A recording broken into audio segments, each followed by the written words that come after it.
Lalong naghirap ang mga taga San Diego pagkatapos ng pista. Mararanasan na naman nila ngayon ang pagtitiis pagkatapos magwaldas ng malaki sa ilang araw na selebrasyon. Tahimik at malungkot naman sa bahay ni Kapitan Tiago dahil may sakit si Maria Clara. Napagkasunduan ng magpinsang sina Tia Isabel at Kapitan Tiago na magbibigay sila ng malaking donasyon sa lumalaking krus ng tunasan at nagpapawis na krus ng matahong upang mapabilis ang paggaling ni Maria Clara. May karwahing biglang huminto sa tapat ng bahay ng kapitan. Ang dumating na bisita ay ang mag-asawang de Espadanya kasamang binatang si Linares. Si Padre Salve nandun din sa bahay ni Kapitan Tiago kaya pinakilala ng mag-asawa si Linares sa kura. Itinanong naman ni Linares kung nasaan si Padre Damaso dahil may dala siyang sulat na may bilin para sa pari. Sinabi naman ni Padre Salvi na darating si Padre Damaso para dalawin si Maria Clara. Pinuntahan ng pangkat ni Don Tiburcio si Maria Clara sa kwarto nito para gamutin. Pinulsuhan ni Don Tiburcio ang dalaga at tinignan ng dila. May sakit si Maria Clara pero hindi naman siya mamamatay, sabi ng peking doktor. Niresetahan si Maria Clara ng likyan na may gatas, arnibal at 2 pills. Napatitig si Linares sa dalaga dahil sa gandang taglay nito. Naakit siya sa mga mata ni Maria Clara na parang may hinahanap, kaya hindi niya narinig nung tinawag siya ni Doña Victorina para sabihing dumating na si Padre Damaso.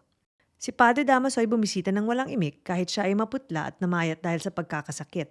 Sa pagkakataong ito, tanging si Maria Clara lang ang nasa kanyang isip. Hindi pinansin ni Padre Damaso ang mga taong bumati sa kanyang pagdating sa bahay ni Kapitan Tiago. Nagmamadali at dire-diretso siyang pumunta sa kwarto ni Maria Clara. Agad na hinawakan ng kamay ng dalaga at umiiyak na sinasabing, "Anak ko, hindi ka mamamatay! Maria, anak ko, gagaling ka!" Gulat si Maria Clara sa OA na reaksyon ng kanyang ninong, ganun din ang mga taong nakakita sa pag-iyak ng pari. Grabe ang pagmamahal ni Padre Damaso kay Maria Clara. Imagine, isang nakakatakot na pari ang ngayon ay umiiyak dahil may lagnat si Maria Clara.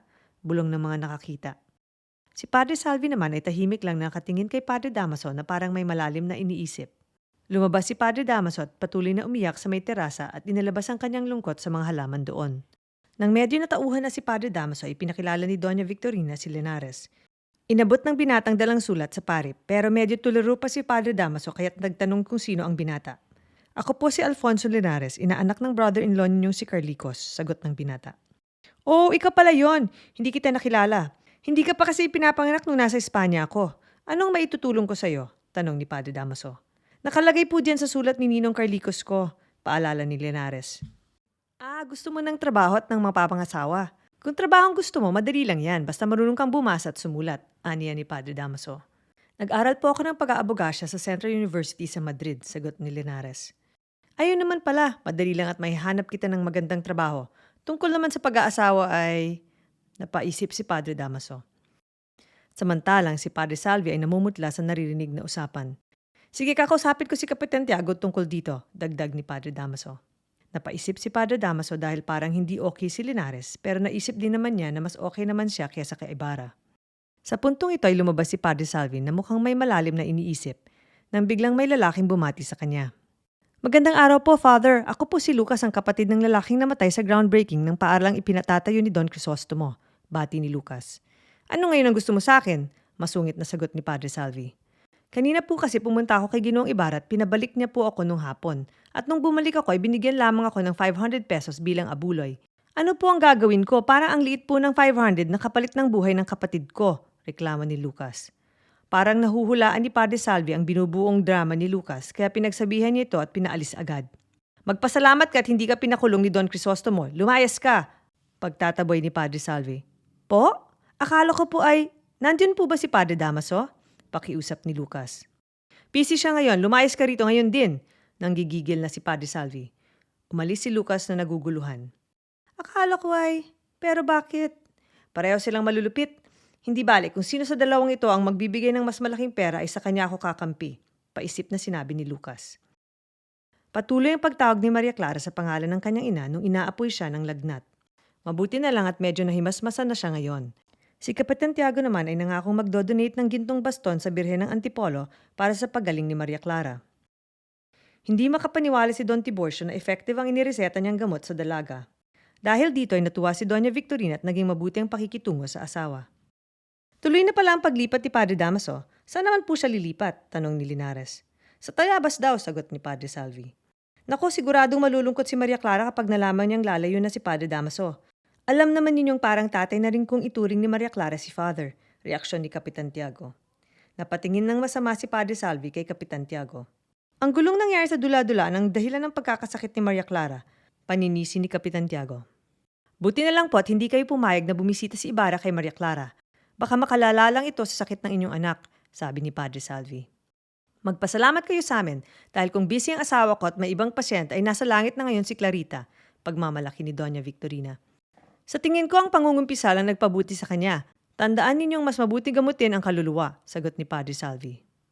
Kung ganun ay bakit hindi niyo gamutin ang kumpisal ang may saping na si Doña Consolacion, hamon ni Doña Victorina sa pari. Hindi pinansin ng kurang sinabi ng Doña. Kapitan Tiago, baka gusto po ninyo magkumpisal si Maria Clara o mamayang gabi upang bukas ay makapagkomunyon siya, tanong ni Padre Salvi. Sumang-ayon naman ang kapitan kaya inutusan ng kura si Tia Isabel na ihanda si Maria Clara para sa pangungumpisal. Samantala, sa kwarto ni Maria Clara ay abala si Sinang magpainom ng gamot na galing kay Ibarra. Sabi ni Ibarra ay ihinto mo na lang daw ang pag-inom nito kapag umuugong ang tenga mo, paalala ni Sinang. May sulat ba siya para sa akin? Tanong ni Maria Clara. Wala, mukhang busy siya para mapawala ng bisa ang kanyang pagka-ekskomunyon, sagot ni Sinang. Ganon? Pues sulatan mo siya at sabihin kalimutan na niya ako, utos ni Maria Clara. Okay ka lang? Bakit mo sasabihin yon? Gulat na tanong ni Sinang. Hindi na tuloy ang kanilang pag-uusap dahil biglang pumasok si Tia Isabel. Maria, maghanda ka para sa pangungumpisal ngayong gabi, sabi ni Tia Isabel. Ha? Kumpisal na naman? Ano to, hobby? Kakakumpisal lang niya, reklamo ni Sinang. Pinaalis na ang mga kaibigan ni Maria Clara para makapagdasal ang dalaga. Binasa isa-isa ni Tia Isabel ang 10 utos at nagulat siya at napatanong sa sarili nung naiyak si Maria Clara sa 5 utos ng Diyos. Pagkatapos ay nagsindi na ng kandila para sa pangungumpisal. Pumasok sa kwarto si Padre Salvi at umupo sa tabi ni Maria Clara. Si Tia Isabel naman ay nasa malayang bahagi ng kwarto at pinagmamasdan ng dalawa. Nagtataka siya dahil imbis na makinig ang pari sa pangungumpisal ni Maria Clara ay nakatitig ito sa mga mata ng dalaga at dahil dito ay naging mahabang nangyaring pangungumpisal. Paglabas ni Padre Salvi, sarado ang mga labi, kunot ang noo at pinapawisan. Parang akalain mo si Padre Salvi ang nangumpisal at hindi pinatawad ng Diyos. Napaisip tuloy si Tia Isabel kung anong kasalanan ang nagawa ng kanyang pamangkin.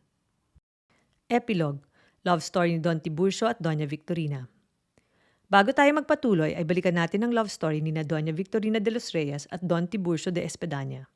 Si Doña Victorina isang magandang Pilipina noong kanyang kabataan. Ang kanyang pinakamalaking pangarap ay ang makapangasawa ng isang dayuhan, kung kaya naman ay hindi siya napasagot ng mga manliligaw niyang Pilipino. Nagkaedad na siya at wala pa ring dayuhang nasilaw sa kanyang ganda, kaya naman nung nakilalang mahirap na Kastilang si Don Tiburcio ay pinatulan na niya ito, para lamang masabing nakapangasawa siya ng dayuhan. Si Don Tiburcio ay isang mahirap na Kastila na pumunta sa Pilipinas upang yumaman. Pagsakay niya ng isang barko mula Espanya ay nahilo siya at napilayan. Pinangatawanan na niya ang pananatili sa Pilipinas at nabuhay siya dahil sa tulong ng mga kaibigan. Sinuwerte siya dahil 2 linggo pa lang mula sa pagdating niya sa bansa ay nakahanap agad siya ng trabaho bilang tagalinis ng isang ospital. Pinayuhan siya ng kanyang mga kaibigan na magkunwari na siya ay isang doktor upang yumaman dahil madali naman daw lokohin ng mga Indio. Madaling maniniwala ang mga Pilipino dahil si Don Tiburcio ay isang Kastila. Agad siyang nagkapera sa pagkukunwari bilang doktor pero nahuli rin siya kaya huminto siya agad. Noon naman niya nakilala si Doña Victorina. Nagtagpo ang dalawa sa panahon na pareho silang nangangailangan kaya pinakasalan nila ang isa't isa. Pagkakasal ay nagbagong anyo agad si Doña Victorina. Siya ay nagpaka-Europeo at nag-ayos ng buhok na parang Espanyola at nagdamit Europeo na rin. Binihisan din niya si Don Tiburcio upang magmukhang mayaman na Kastila. Binilhan din niya ito ng magandang karwahe at mabibilis na mga kabayo. Maayos na sana ang pagsasama nila pero naging bugnuti ng Donya nung hindi sila nagkaanak. Palagi niyang sinasaktan si Don Tiburcio, pinagsasalita ng hindi maganda, kinukulong sa bahay at madalas pang ipinapahiya. Mabuti na lang at mabait na tao si Don Tiburcio. Pinagpapasensyahan na lang niya ang asawa at hindi na pinapatulan. Pinilit din ng Donya na magdoktor-doktoran uli ang asawa. Ngunit ayaw na sanang mangloko ni Don Tiburcio pero wala naman siyang lakas ng loob na hindi sumunod sa gusto ng asawa kaya naging doktor siya ni Maria Clara.